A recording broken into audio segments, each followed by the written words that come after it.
Quickly get in. Who the heck are you? The name is Optimus Prime. We are here to rescue you. Quote, Optimus Prime introduces himself to a group of humans. As the chaos of the Decepticon civil war engulfs a major human city, two teams of Autobots take action. One seeks to recruit a trusted ally in need, while the other sets out to create a brand new one. Meanwhile, as the titanic clash from the last issue rages on, a covert group of Autobots continues their desperate search for the ally who could change the tide of Earth, Ultra Magnus. This issue also features the exciting debut of an all-new character, presented by Skybound Entertainment, distributed by Image Comics Transformers, Volume 4, Issue 17, Energon Universe. We are following three distinct storylines. First, the Autobots, led by Optimus Prime, followed by Wheeljack, Jazz, and Trailbreaker, are headed to Seattle to stop the Decepticons from inflicting further harm on humans.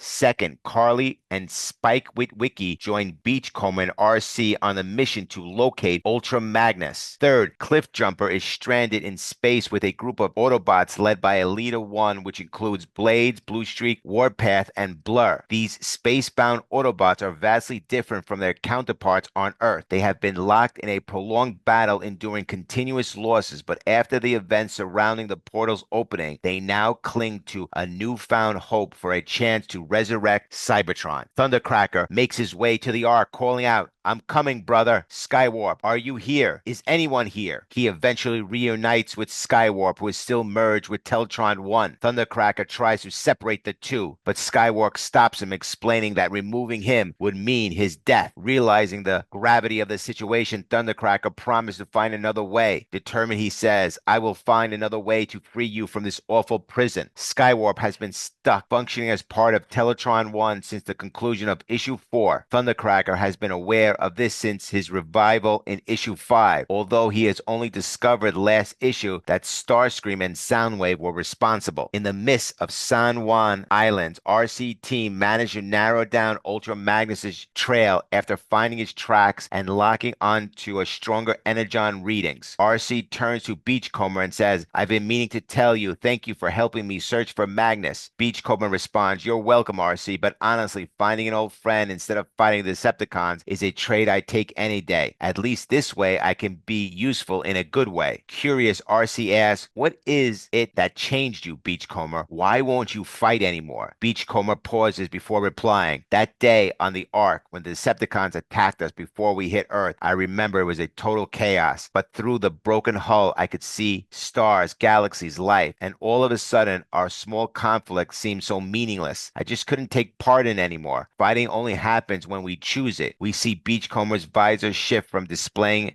a serene, peaceful sunset to the burning destruction of war. RC counters, "But Beachcomber, what if there's no choice? What if it's either fight or die?" The two Autobots exchange a silent look, their conversation interrupted when Carly suddenly screams, "Look out!" Carly alerts the group to incoming fire, forcing everyone to tumble into the water. Carly and Spike quickly begin to struggle as they overcome the rushing water. RC rushes to save both Carly and Spike, but more and more blasts rain down around them. RC shouts, "Magnus, it's me, stop!" The blasts are being fired by rattled Ultra Magnus, who finally halts when he realizes he's been shooting at RC. Lost in the dark of the woods, Magnus hadn't recognized his friends and had become consumed by building a massive fortress to protect himself. Magnus apologizes, saying, "I'm sorry, I couldn't see. I lost myself, my fortress. I was only trying to keep myself safe." His trauma is driving his behavior, as his desire to isolate himself from the world revels the depths of his emotional wounds. Ironically, Ultra Magnus, RC, Beachcomber, Spike, and Carly all share a common thread. Each of them has suffered trauma and losses, and they are all struggling with their identities and who they want to be. As revealed in issue 7, Ultra Magnus was defeated and captured by Shockwave, who stripped him down to his bare metal and subjected him to centuries of torture. He was rescued by Elite in the same issue, but after being repaired and prepared to rejoin the fight, his trauma resurfaced when he encountered Shockwave again in issue 11. Overwhelmed by fear, Magnus fled, and RC and her team have been searching for him over the past 2 issues. On Cybertron, final preparations are underway for Elita One and Cliffjumper's assault on the Well of Spark. The wary Elita envies the hope she sees in Cliffjumper's eyes. Elita says, "One foot in front of the other, one more Decepticon head to sludge. Lose a base, gain a base. gain a friend, lose a friend. On and on and on. Cliffjumper responds, that's why Optimus had to leave, Elita. He had lost all hope here. Elita retorts, so what? He just leaves? That's his solution? Cliffjumper explains, his plan was always to come back to save Cybertron. Elita replies bitterly, he had his chance to save us. We're on our own now. Blue Streak interrupts, saying, you need to pull yourself together, boss. He continues, haven't you looked around? As far as I can tell, Optimus came back for 5 minutes, cut the head off Decepticon leadership, and now with Shockwave gone, we finally have a chance to change the game. You talk like no one else has lost someone, but we've all lost so many and continue to lose more every day. Now we've got a chance at reinforcements. These remnants of old warriors are a gift. Elita and so are all our spark. Blue Streak then does a roll call. Warpath, Blur, Blade, but Elita interrupts, saying, let's take that gift and use it to shoot Decepticons in the face. Warpath notably has a skeletal right arm and rather bare-looking chest cannon. The rest of Elita's team's attempts to repair him after his brush with death in issue 7, as Optimus and his team overlook the aftermath of the broken dam, Wheeljack informs him that Bruticus is heading towards a large human city called Seattle. Despite Wheeljack's concerns about Optimus' mysterious bouts of violence, Optimus is determined to press forward, intent on saving as many human lives as possible. Optimus admits, I don't know, something came over me at the dam. Wheeljack responds, I believe you, but if you don't understand what's happening, we need to get you back to the Ark. We have to ensure you don't lose control again, not when the stakes are this high. Optimus firmly replies, you know there's no time to regroup, Wheeljack. Human lives are at risk. We must do all we can and hope for the best. At the Hall of Sparks, Thrust complains to Ratbat about being stuck guarding a place that hasn't seen action in years, expressing his frustration that he'd rather be battling in Autobot territory. Thrust's position as a guard for the Hall of Sparks was actually teased last issue, as he'd been seen flying around it in an Elita's flashback. Suddenly Blur speeds past him, followed by Blue Streak and Warpath, who blast open a path with their firepower. Explosions erupt as the trio clears the way for Elita One and Cliffjumper to make their move. Blue Streak shouts, that's your cue, Elita. Go, go, go! As the Autobots wreak havoc, blowing up everything in their path. Elita One commands, follow my lead, Cliffjumper. Cliffjumper replies, right behind you, as they move with the remnants and fragments of the Autobots. Meanwhile, Thrust and Ratchet, eager to finally face Autobots in battle, leap into action. Thrust exclaims, die, Autobots! Cliffjumper alerts Elita, we've got a tail, Elita. Elita responds, I see them. Get to the hall. I'm right behind you. Elita takes down 2 Decepticons with a swift double clothesline and quickly catches up with Cliffjumper at the Well of Spark, which mysteriously activates on its own. Following the Well's instructions, Cliffjumper inserts his clan Spark's canister. After scanning the well, confirms Spark collection nominal. Begin creation event. The Spark canister Cliffjumper used to create the new Autobot was recovered from the last issue where his clan died. He told Carly about Starscream bombed them in issue number 4. Cliffjumper takes a deep breath and says, here goes everything, as he prepares to initiate the creation event. In Seattle, the battle between Starscream's team and Soundwave's team rages on, leaving destruction in its wake. Starscream shouts, hurry, Decepticons, the race for energy is ours to win. Humans have their own inefficient ways of gathering energy, but Soundwave is trying to claim it for himself. As Bruticus and Devastator clash, their battle causes widespread destruction. Buildings crumble around them as the 2 giants slug it out, leaving devastation in their wake. Starscream taunts, you think you have what it takes to defeat us, Soundwave? Soundwave calmly replies, actually, yes. Starscream sneers, get real, you always were and always will be a bitch. Bruticus and Devastator continue exchanging powerful blows, their battle causing a massive destruction. Meanwhile, Astro Train attempts to tip the scales by charging directly at Devastator. Amid the chaos, many civilians from Seattle remain trapped in the middle of the battlefield. Trailbreaker exclaims, do the Decepticons have no mercy? Optimus Prime responds, my Autobot, there's only one thing to do. Prepare yourselves and save as many humans as you can. The Autobots spring into action, risking everything to rescue the civilians, even sacrificing parts of their own bodies to shield them from the devastation caused by the 2 wearing giants. Optimus Prime approaches 2 random civilians, a mother and her son. Amid the chaos, she urgently tells them, quickly get in. The son, confused, asks, who the heck are you? Optimus replies, the name is Optimus Prime. We are here to rescue you. With that, the Autobots roll out, carrying as many humans as they can to safety. But I am sure many humans have died in the Battle of Seattle. Back at the Well of Sparks, Elita informs Cliffjumper that the program is requesting a secondary mode to model the new Autobot after. Right on cue, Cliff instructs Blaze to deposit Carly's wrecked van, which the Well promptly scans. Carly's van was wrecked after she drove it into the middle of the Autobots and Decepticons battle in issue 12. It wound up on Cybertron, where Devastator kicked both it and Cliffjumper into